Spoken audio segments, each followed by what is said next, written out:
My fellow Amazonians, this is Dr. Ayaba. Yesterday, I sent out a written message concerning the death of our soldiers, and I thought it was important for me to do a follow up by audio so it will reach a wider audience. The reactions yesterday really showed the passion with which Amazonians desire their independence. Sometimes it is during these moments that you are able to calibrate people's commitment to the cause of independence. And it is also during these moments that you can be able to understand evil and in all its manifestation. I am at the forefront. I see a lot of bad things that can emotionally drown you, things that can really destabilize you. Before you ever hear or see things, I have gone through hours of kind of emotional distress. When you hear soldiers fall, what is of concern to me is the emotional state of those left behind and their security. Why most of you will be concerned with the death, if you realize I am more concerned on how secure those who are alive are, how stable they are emotionally, because they've lost a friend, they've lost a brother, and they've lost a comrade. So I spend 90% of my time ensuring that they are okay, that they feel that we care, that they will be okay. So these things are things we deal with them privately before we ever come to you to address your own concerns. Because you are also soldiers. You might not be at the forefront carrying a rifle. You are those mobilizing the resources. You are those organizing demonstrations. So you are in a different battlefield. And so when one soldier falls in one battlefield, it affects soldiers all over. I can assure you, when people say our forces are divided, they are not as divided as we think. People in the Atlantic, soldiers in the Atlantic, were not happy. They made some calls to third parties and asking how did this happen. Everyone was mad. So Amazonian soldiers and the Amazonian people do not want their own to die. Of course, there are a few broken families, broken individuals who take pride in the demise of our people. But as I wrote yesterday, we should expect soldiers to fall. We should. This is war. This is war. Should we understand? No, I don't expect you to understand it. Should we rationalize it? I do not expect you to rationalize it. We are fighting a brutal enemy whose existence in our land has been due to the system it has built, a corrupt system, a system through which you only survive by paying allegiance to your butchers. And so we should expect that while the euphoria of the uprising and the revolution translates into pain and suffering and sometimes uncertainty in the period of the liberation, many of these beneficiaries will turn into traitors. Amazonian resistance is not unique in that particular aspect. I have given statements out, provided almost lecture-like outings that have given you a lot of knowledge about what happened in Algeria. There were more traitors than there were FLN fighters. The west of Timor was almost like a bastion for treachery against East Timor. The black slaves in South Africa who enabled apartheid have been a problem. The Zulu in Qatar was a hindrance. I wrote the last time between the day Mandela left jail, I think that was the 11th February 1990, I can't really be certain, till 1994. There were more than 30 something thousand South Africans who died due to this internal fighting. These things occur. Soldiers also die because they are careless. And I've spoken about this yesterday.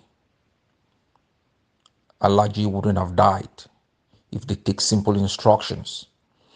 Sokma Bobby, Ground Zero wouldn't have died. I see a traitor out there taking credit. No, he had nothing to do with it. We know what happened. They went out for an operation after hearing that the enemy had entered a particular location.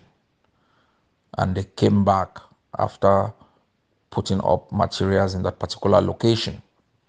Instead of moving exactly where they are supposed to move, they transited in a place they were not supposed to, doing stuff that they were not supposed to.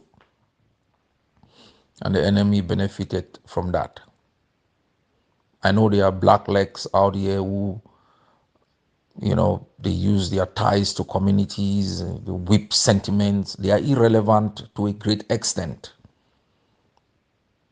They have the be relevance on assumptions and on taking credit about things that they have virtually no idea about. But we'll up the game. I said the other time that, like Churchill said, this war will be fought in every battlefield, internal or external. And rather than sit and you are always complaining, take action. You know what I mean? Take action. All of these broke noisemakers out here are very vulnerable. I can't tell you how vulnerable they are. Take action. I have been put in a position as a leader where there are certain things I cannot do. But the time will come. Alaji too fell just by the enemy using a former A7 Qatar fighter and kept him on the phone. And a direct call. The enemy could track that down to his location. He realized that he fell alone. And why is a top general all by himself? The Supreme General of the ADF also died because of certain limitations and carelessness. Why the black legs played their own role. If he had taken all measures that had been prescribed on how to handle yourself as a soldier,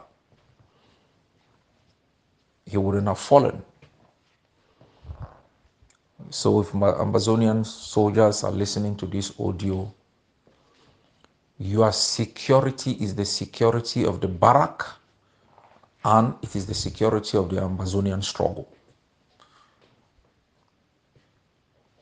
If you are careless, you put your own security and your life at risk, the security and the lives of your comrades at risk, and you put the security and the integrity of the Amazonian struggle at risk. We have a moral obligation to conduct ourselves in a way that guarantees for us, our communities, our comrades, and our country its safety. I can't, as leader, simply just do what I want.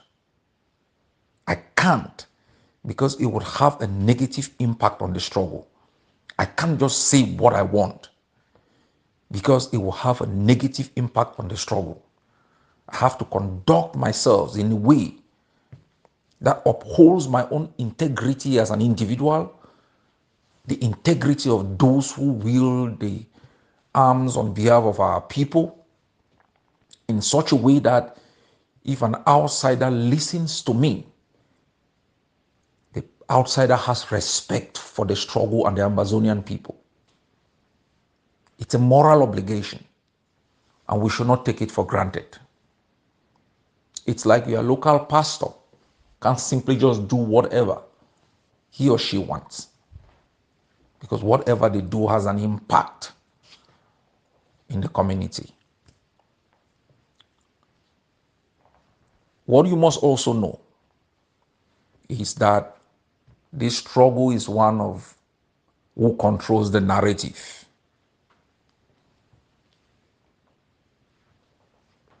Since the 11th of February, Cameroon has been bloodied. The humiliation on the 11th of February, they have never really overcome it. Our media persons, the spokespersons, those who speak for us have been exposing the decay inside Cameroon itself. They have been exposing its collapse or its imminent collapse. They have been exposing a lot about a country that sits on sand. This has not worked well for the enemy.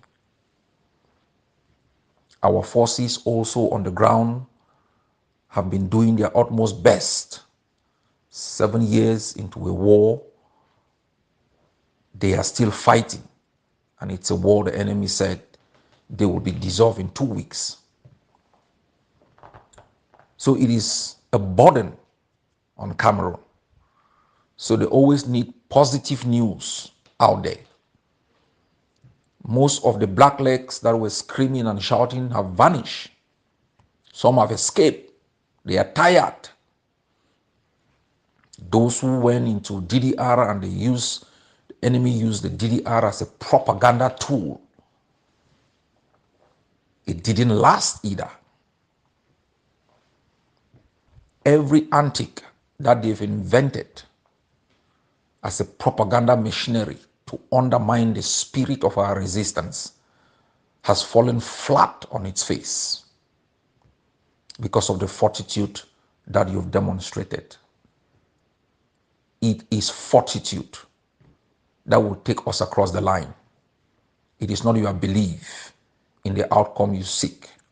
It's fortitude to get up every day, face the unexpected with fortitude. Remembering that for 63 years, these barbarians have butchered, murdered, buried people alive, raped. And no matter how treacherous the journey ahead looks, only cowards will walk back to drink the vomit that they've been escaping from. We do not have a choice. It is independence or death. Whether you die now with a bullet, you die in exile and be buried like a nomad, or you die in poverty in Amazonia. We don't have a choice. The liberation tax has been giving them nightmares. Heard about a meeting by the principal traitor Atanganji threatening MTN that has been used as a spy institution to spy on our forces. They know continuous flow of money translates into continuous flow of bullets and rifles and RPG. They are not blind to the reality that they are facing in Bui, in Mezam, in Momo, in Meme and other places. They are not. They know who they are up against. They know that Dr. Cho Ayaba is focused on acquiring arms because that is the only thing that will keep us safe. For 7 years, they have not been able to bring us down. The next 25 years, they will not even be around. And I want you to know that you are not here by chance. That for the past 7 years, you have simply not survived by some luck. A liberation war is a very complex endeavor. And you design a strategy to survive. So when you see us fighting in Momo, we are establishing a base in Mezam, we are in Donga, we are in Fako, Meme, and other places fighting. It's not simply because we just want to fight the enemy in those places. It's what I call the multiplier effect. You do these things to be able to survive, knowing fully well your back is not backed by a superpower. Your coffers are not stuffed by some oil dealers. This war is sponsored by the Amazonian people through their widow's might continuously, in times when they are happy, in times when they are not, in times when they are certain, in times when they are uncertain. What keeps it also going is a leadership that has faith and that provides clarity on what others have gone through, what we will go through, and what the outcome will look like. The combination of all of these processes and activities is what sustains the Amazonian struggle against an enemy backed by the International Monetary Fund, World Bank, and even our own resources. And I ask you to have fortitude.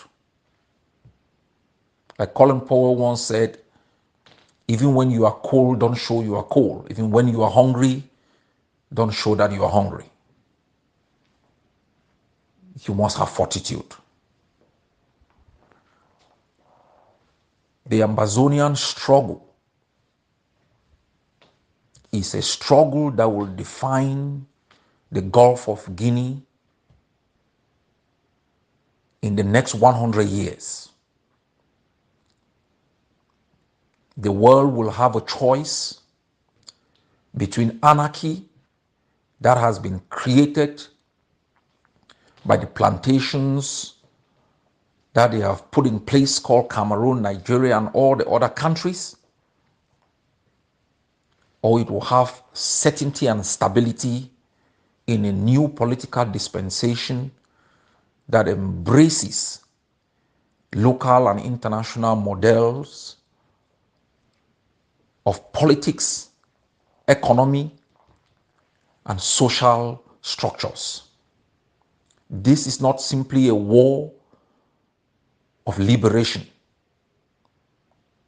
specifically about the land. It's about the kind of society that we want. It's about the kind of life that we want. It's about the perpetuation of our culture, which is an embodiment of our lifestyle, our language, our food, and everything that gives us an identity. Cameroon's presence is not only about extortion, it's about imposing its own culture through its language, its legal system, its system of education. And without these resistance, few years down the road, you must have lost everything. It's not simply a struggle for independence. It's a battle between ideals, a struggle between materialism and idealism. It is whether you want to leave exile and fly into a muddy, stinking airport and return back out here being unable to speak with pride and dignity because Your backyard is full of mess. Or you want to land in a country where you find your people living a life in dignity and hope, where you can drive on a highway without bumping into potholes that are deliberate. All of us are soldiers of this liberation war. And if every morning you get up and you are worried about a fallen soldier, think about the thousands of Ambazonians who are locked up in jail for nothing. Think about Patasang as a teacher, Abdul Karim as a Muslim scholar. Think about Professor Awasu. Think about BBC Mancho. I'm providing you names of people, the Conrads and the others, whose sole crime might have been their position. Because how do you explain that these people, that you get up every day and you say this war is because Ayaba and the others are fighting? We don't want to compromise. How do you explain why Tasang is in jail? How do you explain why lecturers in universities in Biafra land and Nigeria are in jail in Yaoundé? You can understand, even if you will not accept commanders being in jail as war prisoners. How do you explain the attitude of a regime that will murder students, that will burn villages, because if people simply want the perpetuation of their own lifestyle that should be reflected in their curriculum of education, in their legal system, and in their way of life? How do you explain this level of barbarism? How can you sit back and you look at the Ambazonian fighters and see them as, oh, maybe if they surrender, you will have peace? If I ask all the forces to drop their arms, you think you are going to have justice? Dial Fonchai in his grave and ask him if he had justice when he didn't wield a gun. Call Muna and ask him if he had justice when he didn't wield a gun. Go ask the family of Cardinal Tomi if his dead body, mistreated the way it was because he was carrying a rifle. You are not in pain or in shock because the brave men and women on the ground carry rifles. You're in pain and in shock because of a brutal barbarian that took over your land and has decided if you do not submit, it's going to murder and burn down every village.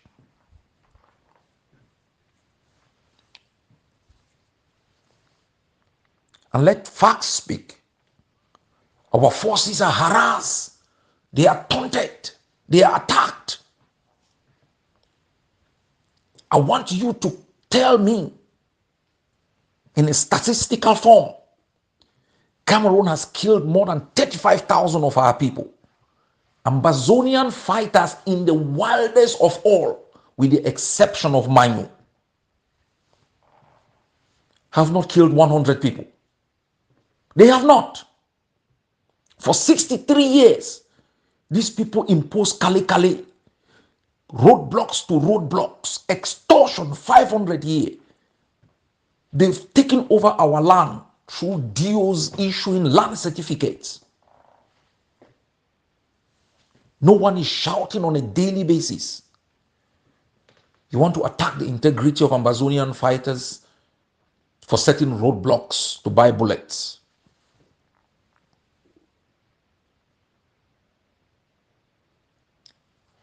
They have been engaged of recent.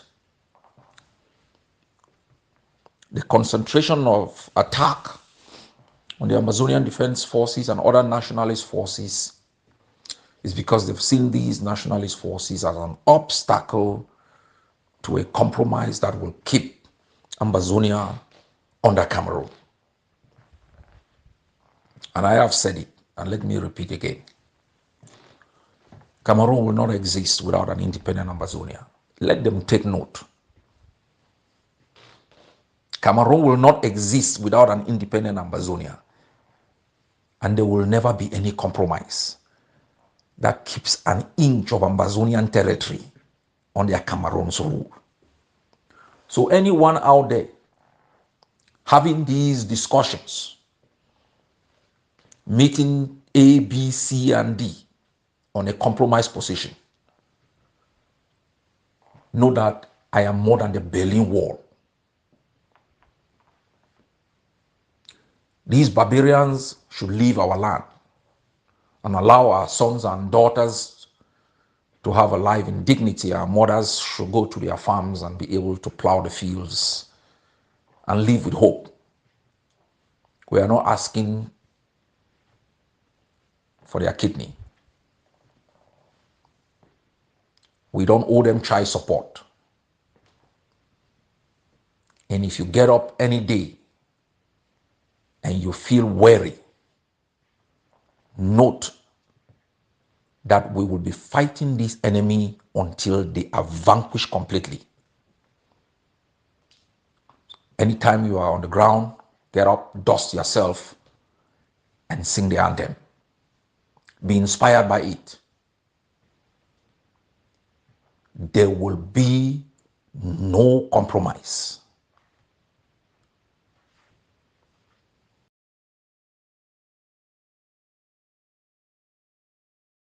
Ambazonia Defense Forces, the vanguards of the Ambazonia War of Independence.